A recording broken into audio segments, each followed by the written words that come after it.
네, 안녕하세요. 신바람 국어교실의 신바람입니다. 자, 오늘 배울 교재는 2016학년도 6월 고2 국어 모의고사 23번부터 26번 문제를 공부해보는 시간을 갖도록 하겠습니다. 자, 우리 교재 8쪽이고요. 오늘도 열심히 공부해 주시길 부탁드리면서 그럼 바로 수업을 시작하도록 하겠습니다. 자, 오늘 배울 지문은 과학 지문인데요. 먼저 문제부터 보도록 하시죠. 윗글의 서술 방식으로 가장 적절한 것, 서술 방식에 대해서 묻고 있는 문제다라는 정도만 알아두시고, 24번 윗글의 내용과 일치하지 않은 것, 일치 불일치 문제 세부 내용을 알고 있어야 되고요. 이것이 답지에 어디에 나타나 있는가? 라는 걸 기억해 두시면 좋겠습니다. 25번 윗글을 바탕으로 보기에 대해 보인 반응으로 적절하지 않은 것은, 이것은 이제 지문에서 나오는 어떤 개념을 실생활에 적용해 보는 어떤 과학 지문의 가장 특성 있는 문제다라고 말씀을 드릴 수가 있습니다. 과학 기술 지문에 많이 나오죠. 자, 그리고 26번 기억의 문맥적 의미 어휘 문제인데요. 기억을 바로 보도록 하죠. 자, 왜냐하면 길을 찾는 데 도움을 주는 CA3의 회상 능력에 문제가 생겼기 때문이다. 이 기억의 문맥적 의미 문제가 생겼기 때문이다. 이것은 어떤 일이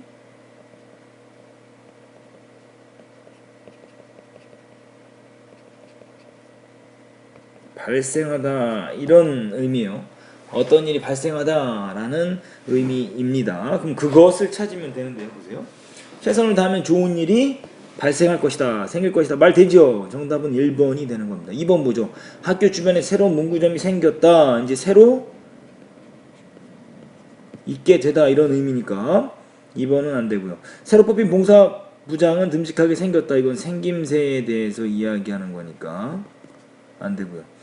4번 날카로운 못에 옷이 걸려 구멍이 생겼다. 새로 생겼다라는 거 2번과 동일하죠. 5번 다음 달에 이사 가면 내 방이 생길 것이다. 내 방이 생기다. 이것은 내 소유가 되다. 뭐 이런 의미니까 뭐 어렵지 않게 풀 수가 있습니다. 정답은 1번이다라는 걸 알 수 있고요. 이제 본격적으로 지문 분석을 들어가도록 하겠습니다. 과학 지문 분석 들어갑니다. 첫 번째 문단입니다.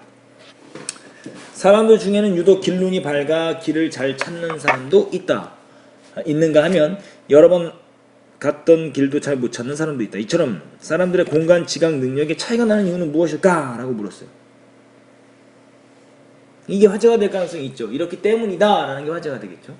그것은 되뇌의 축뒤엽 안쪽에 있는 해마와 이를 감싸고 있는 뇌후각 피질의 신경세포들로 설명할 수 있다. 뭐로 설명할 수 있다? 해마와 뇌후각 피질. 이것이 뭐가 되는 겁니까? 이제 화제가 되겠죠. 묻고 답하면서 화제를 제시하고 있습니다. 두 번째 문단 들어갑니다. 1970년대 오키프는 뇌가 어떻게 내비게이션의 역할을 하는지 밝히고자 기억력과 관계가 깊은 해마 연구에 몰두했다. 그래서 실험용 쥐의 해마에 전극을 꽂고 신경세포가 내는 전기신호를 기록하였다. 이 방법은 감각정보가 전기신호로 바뀌어 복잡한 신경세포망을 거칠 때 역치값보다, 역치값 밑에 나와있죠? 약한 자극에는 신경세포가 반응을 안하다가 역치값 이상이 되면 반응한다는 점을 이용하였다. 실험 끝에 오키프는 실험용 쥐가 특정 장소에 가면 보내는 장소세포들이 이 장소세포들이 해마의 CA1 부위에 있다는 사실을 발견했다. 아, 장소세포들이 해마의 CA1 부위에 있다는 거예요. 그러니까 뭐를 통해서? 장소세포들이 CA1에 있다라는 거예요. 뿐만 아니라 그는 이 장소세포들이 주로 시각으로 얻은 정보를 결정적으로 단서로 삼아 뭐로요? 시각으로 단서를 삼아서 장소세포들의 뭡니까? 머릿속 지도를 만든다라고 이야기했습니다.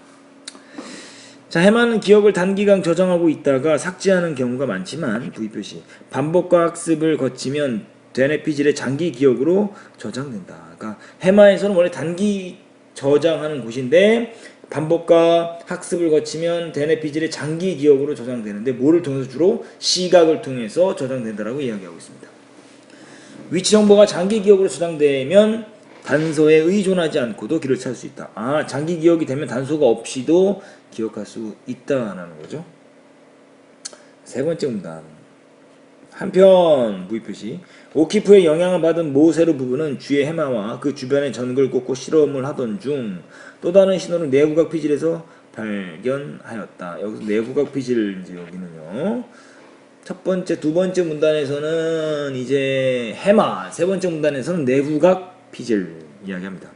이 신호들은 장소세포와 달리 장소세포가 다르다라는 거예요. 그럼 뭐가 다르냐? 어둠 속에서도 반응하는 특징을 보였다. 어둠 속에서도 반응한다는 건 다시 말하자면 시각에 의존하지 않는다는 거예요. 그렇죠? 특징이 뭐냐? 어둠 속에서 반응한다. 이게 지금 내후각 피질, 장소세포, 그러니까 내후각 피질의 특징이죠.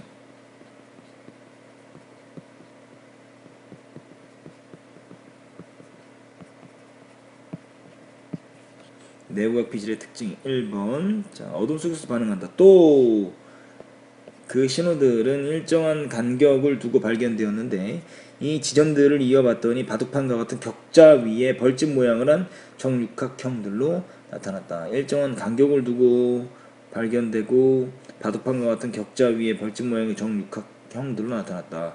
이게 특징 2번이 되는 거예요. 그래서 이 신경세포들을 격자세포라고 명명하게 되었다.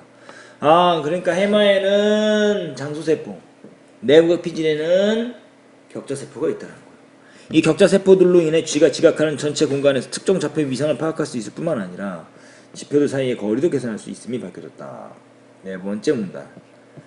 모세르 부부는 후속 연구에서 내후각 피질의 위치 정보는 CA1으로 바로 전달되기도 하지만 CA3를 거쳐 CA1으로 전달될 수 있음을 알아냈다. 이를 바탕으로 쥐의 CA3와 CA1 사이의 경로를 차단하여 길을 찾게 하는 실험을 했더니 기본 가본 길임에도 불구하고 길을 찾는 시간이 걸리는 시간이 처음과 비슷하였다. 왜냐하면 길을 찾는 데 도움을 주는 CA3의 회상 능력의 문제가 생겼기 때문이다. 그렇다면 CA3의 주된 능력은 회상하는 능력이다라는 거예요. 다섯 번째 문단.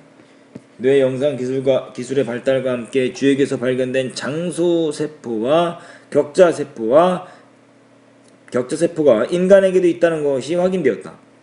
이에 과학자들은 위치 정보를 수집하는 단계에서 충분히 주의를 기울이지 않아 내후각 피질과 해마의 위치 정보가 불완전하게 결합되면 길치가 된다고 설명하고 있다. 그리고 길을 잃고 헤매는 알츠하이머 환자는 내후각 피질이나 해마가 손상된 것과 관련이 있다고 덧붙였다라고 말하면서 글을 정리하고 있습니다.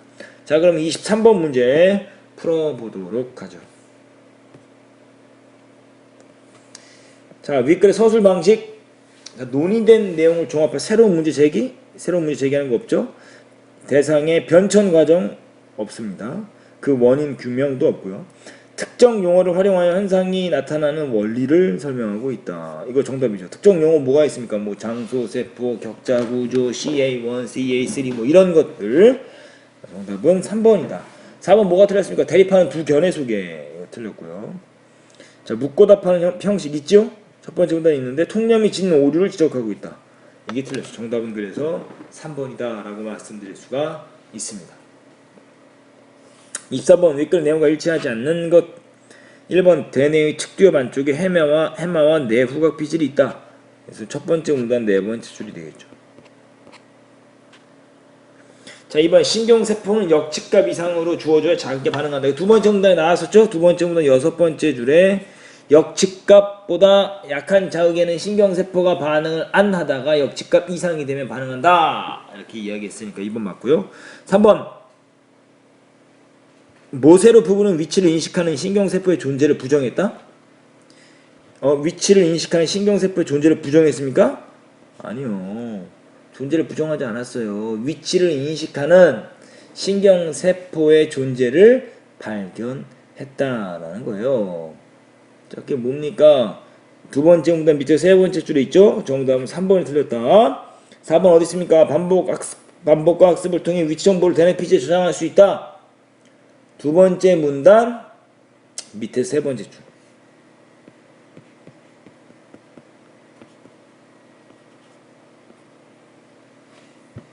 자, 그 다음 5번 알츠하이머의 증상은 해마 내후각 피질의 손상과 관련이 있다. 이거 어디서 말했습니까? 마지막 문단 다섯 번째 문단의 밑에서 두 번째 줄에 알츠하이머 환자는 뇌후각 피질이나 해마가 손상된 것과 관련이 있다고 덧붙였다라고 말하니까 맞지요. 정답은 3번이 틀렸다는 것을 말씀드릴 수가 있습니다. 25번 적용 문제. 윗글을 바탕으로 보기에 대해 보인 반응으로 적절하지 않은 것은. 자, 보기 한번 분석해보죠. 최근 한 연구팀은 쥐를 대상으로 다음과 같은 실험을 하였다. 먼저 불투명한 액체가 담긴 수조를 준비하고 물속에는 쉴 수 있는 발판을 넣고 수조 주변에는 위치가 될 만한 다양한 표시들을 세워두었다. 그러고 나서 정상지 CA1만 손상시킨지 CA3만 손상시킨지 순으로 수조에 넣어 발판을 찾도록 하였는데 가와 다는 발판을 찾아가는 반면 나는 발판을 찾지 못했다. 또 가와 다를 대상으로 단서가 될 만한 표지를 거의 없앤 뒤 발판을 찾아가게 했더니 가와 달리 다는 발판을 찾아가지 못했다 라고 이제 나왔는데 정리 한번 해보죠. 정리 한번 해보니까 가, 나, 다의 쥐가 있는데 지금 보시면 CA1, CA3가 있는데요. 가는 잘 찾아갔으니까 둘 다 있는 거고요. 나 쥐는요 발판을 찾지 못했다라 그랬죠? 그러니까 시각적인 것을 볼 수가 없고, 그리고 회상하는 능력은 있고, 그리고 CA3는 가와 달리 다는 그러니까 CA3만 손상시킨지 CA3만 손상시켰다 그랬으니까 요거는 안 됐고 요거는 손상됐고라는 거죠. 그러면 가는 길을 찾죠. 나는 길을 못 찾죠. 왜요? 시각. CA1은 손상시켰다는 소리는 시각과 단서를 활용할 수 없으니까 길을 찾기가 어렵죠. 자, 3번 다의 쥐는요 시각과 단서를 활용할 수는 있지만 뭐가 안됩니까? CA3라 그랬으니까 회상이 안돼요. 얘는 단서를 항상 줘야지만 길을 찾을 수가 있는 겁니다. 자, 그걸 보고 이제 문제를 풀어보시면 1번 가는 CA1과 CA3가 모두 정상이다. 맞죠? 아까 CA1과 CA3 정상이잖아요. 이 그림 보시면 정상이잖아요. 이거 맞고요. 2번 가가 적은 단서로만도 발판을 찾아갈 수 있었던 건 CA3 장소를 회상하는 능력. CA3가 장소를 회상하는 능력이라고 그랬으니까 2번도 맞고요. 3번 나를 통해 CA3 손상 여부와 상관없이 CA1이 손상되면 발판을 찾는 것 자체가 불가능하다. 그렇죠. 회상하는 능력도 없으니까 나의 쥐는 발판을 찾는 것 자체가 불가능하다라고 이야기하고 있습니다. 4번 다에게 위치 단서가 충분히 주어진다면 발판을 찾는 훈련을 시킨데 문제가 없겠군. 위치 단서. 뭡니까 이게 무슨 정보? 시각적으로. 회상 능력은 없지만 시각 능력은 있으니까 위치 단서 충분히 주어진다면 발판을 찾는 훈련을 시키는데 문제가 없겠다. 그러니까 맞는 말이죠. 5번이 틀렸는데 다가 표지가 없어도 발판을 찾아가게 하려면 CA1과 손상된 CA3 사이의 경로를 차단해야겠군. 자, 다가 표지가 없어도 표지가 없이 발판을 찾아갈 수 있습니까? 없습니까? 없어요. 이 말 자체가 틀렸어요. 왜냐하면 다는 뭐가 CA3가 손상되어 있다. 그 말은 뭐냐면 회상할 수 있는 능력이 없다라는 겁니다. 그렇기 때문에 5번은 틀렸다라는 것을 알 수가 있습니다. 자, 이렇게 해서 오늘 23번부터 26번 문제까지 다 풀어보았습니다. 여러분들 같이 푼 부분 반드시 오답 수정하시고요. 여러분들 틀린 문제를 여러분들의 사고의 오류를 수정하는 시간을 갖길 바랍니다. 자, 오늘도 열심히 공부해 주셔서 감사합니다. 그럼 다음 시간에 다시 만나요. 소년이요, 야망을 가져라.